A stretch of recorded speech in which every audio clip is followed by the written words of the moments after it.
Всички футболисти в синьо в своето поле. Там е почти целият тим на Черно море. Късо изпълнение. Георги Илиев. По-висока топка там се размина. Домакинов след това удари. Това е 1-0. Даниел Димов. 1-0 за състава на Черно море. Минутата е 16-та. Кратко разбъркване. Не можа да намери най-напред Домакинов топката с глава. Получи се рикошет от бранител на Черноморец и Даниел Димов с левия крак заби неспасяемо в мрежата на Паскал Борел.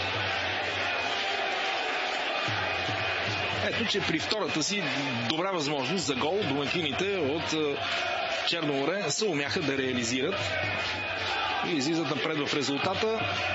Това, разбира се, ще направи срещата още по-интересно, уважаеми зрители на Ринг БГ. Гостите от Бургас вече започнаха от центъра.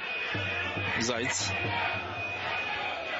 Казах ви, че тима на Черно море е изключително опасен при статични положения заради доста високите футболисти, с които разполага.